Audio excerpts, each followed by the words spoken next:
Good night of Shabbos. Parshas Bahar B'Chokosei. And we also have Shabbos Mevarchim. We're going to be blessing the month, the new month of Sivan. It's almost like finishing a sequel, going from Adar into Nisan, into Iyar, and from there to Sivan, which we are finally getting to the destination. You know, if there's ever a destination in a place that's only a journey, because we never arrive, we keep evolving. It's a constant evolution. So we're getting there, Chodesh Sivan, we're blessing the month, getting to a destination. Since we are in a place that's limited, in a guf and a body, thank God to that. Otherwise, it's just endless, like an ocean with no destination, which is chaos, toyu. So we're given in that place, from that place of gevul, the place of restriction, so to speak, because limitation can show up in many different ways. It can show up as a squeeze, it can show up as a restriction.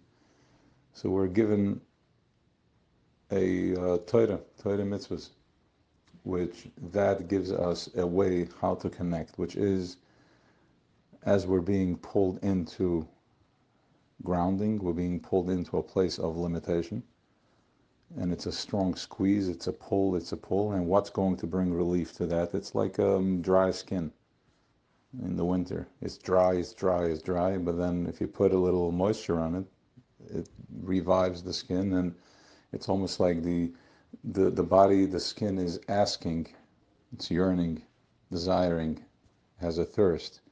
And by applying that, we start opening up, and it revives. It comes back to life again. It becomes one. It's also Shabbos Chazak. We're finishing Sefer Bamidbar, Vayikra, going into Bamidbar, going back into the desert. Yeah, once we have the Torah, we can go into the desert, because if you have that, then no matter where you are, you can connect. And ultimately, from when there is no distractions, that's when we can really connect. So I want to go back to a few things that we discussed by the Fabring, and I want to clarify that. One was, we were talking about passing out, and we did a whole circle with Gevul and Bli Gevul, but we never covered the actual. The point that I wanted to make is, when a person comes to, it's like opening a bottle of seltzer. First it almost like it explodes. It's full of life, uncontrollable, and then it calms down, and then it settles in. So too, we are in a space of where there was, from this place of where limitation was created. Imagine you have a very fast plane that goes at 500 miles per hour or 600 or whatever the speed is, and then it comes to a sudden stop. It just stops, like right there, full stop. From the impact, there's a massive explosion. So when we're talking about something that is limitless, something that is endless, and then you put a limitation to it, it goes at, sound of speed, it goes as fast as lightning, instantly. Let's just say as a mashal, we're using that because that's what it was. And when you put it into full stop, there's a massive explosion. There is an opposite effect. And that causes,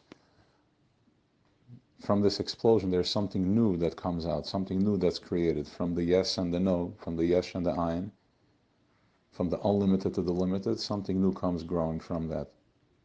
A new beginning, a new leaf, a new flower can come out from that.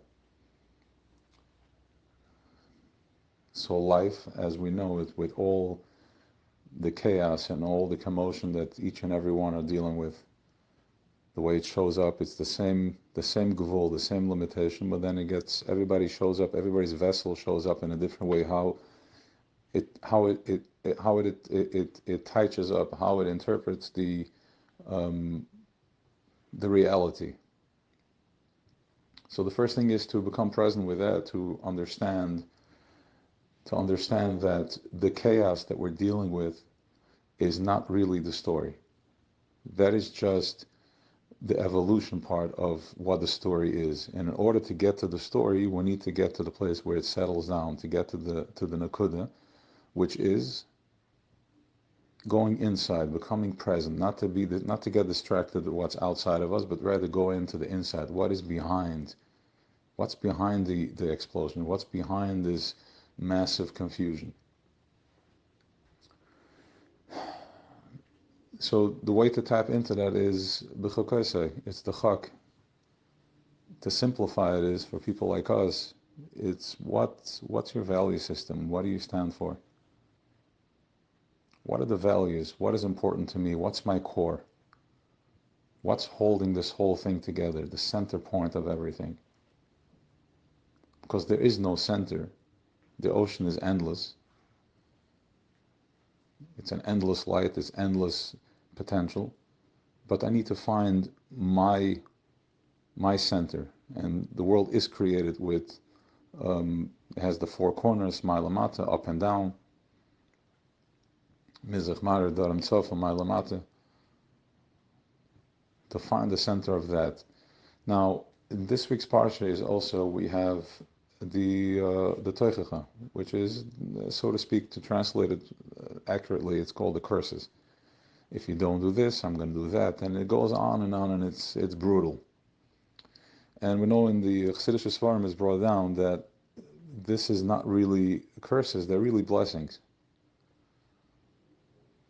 Now the question is, it's a nice thing to say, but at the end of the day, it does not look that way, and we are experiencing some of that, and we have experienced in our history many. There were times during in our journey that it did not look like blessings at all, and until today, there are many days and hours and moments and portions of our life that does not look like a blessing at all. So what does that mean? So we need to understand we have to change the lens, how we look at things.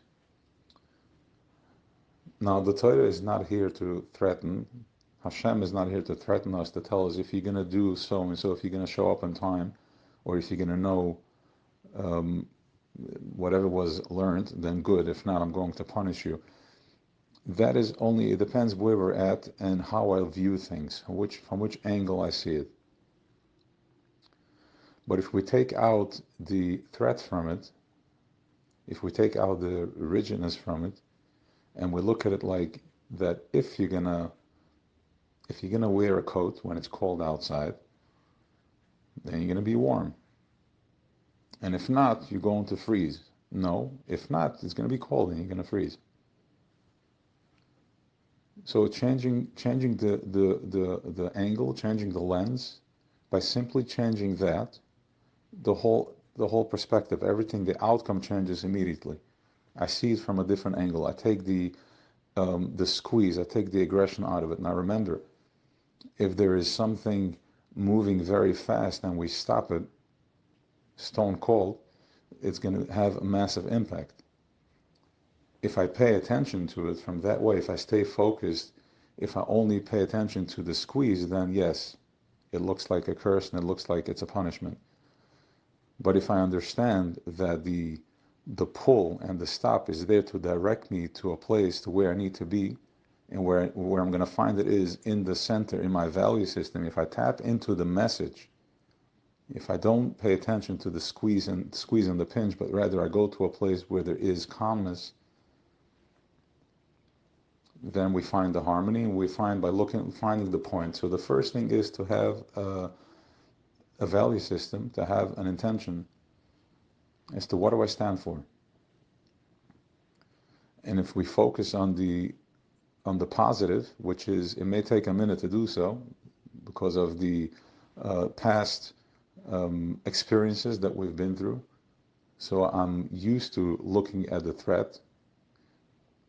Now remember, everything is the focus. It's like the magician, everything is the focus. He redirects your focus to the other side so you don't see what's really happening. You're only looking at the outcome. So if you change your focus, and how do you change the focus? Don't try to change the circumstance outside, because that may be too hard, too long, and you may not have the capacity to do so. Because how can I change everything, my surrounding around me? I'm talking about my personal life, marriage, the kids, the business, work, my level of, well, I really don't know, and I was never successful, so on and so forth. So you can't change that. It may take years to change, and you need the support to do so. And in the meantime, life is still going on, and you're moving on, and you don't have the ability to change. I was abused, so on and so forth.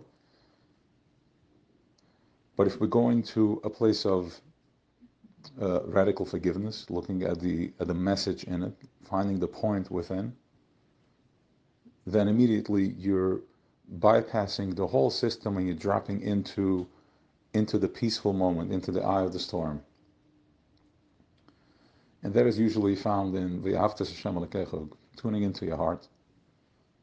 The heart does not differentiate if you are good or not good. It keeps beating. It doesn't matter if you're angry or if you did something right or wrong. It's going to continue beating because it's a vessel of love and compassion, and that fuels all the attributes, all the midas, all my feelings. Everything comes from the heart. The heart is the battery for the whole body, and it's also, if you go into energetically into the spirit of it, it's the organism that fuels everything behind.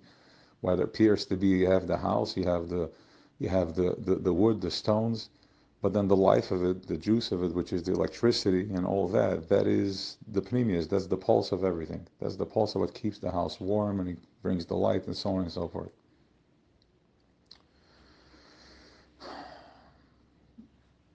Understanding is, we spoke about this also, about the precious stones. Right? The Rav Nachman talks about it, that there is Malchus from the other side, which is Zav, Kesef, and Choshes, gold, silver, and copper. Right? If I acquire, the more I have, the more I am. But then there is something on the other side where we can tune into finding self, finding a higher sense of self, finding the spirit of it, finding the electricity, the heartbeat of everything. Finding the heartbeat of the gold, silver, and the copper. That is the Kedusha side of it. Not to say that we don't want all that. We want that too. We need that in order for there to be shefa, mein kamach, and Torah. We need bread, and a lot of it in abundance. But we're talking about the emotional state of our existence. That's what we're focusing on right now. So this week, really, what the Parsha is teaching us is to refocusing, to go into the Chak, within all the commotion and all what appears to be a curse and not a blessing. It tells us where we need to go inside the bubble where we can find harmony and peace. And from there is chazak, v'nish chazek, going in from strength to strength, which entering in the month of Sivan. So have an awesome Shabbos, and there should be we should tap into the blessing once and for all. We should find the peace, find that moment, the aha moment, that moment that the center of our lives. Higi Azman, to get to the center. Kabbalah Sator is about preparing us to go into the center. It's where Malchus meets Keser. It's where our physical meets the higher conscience.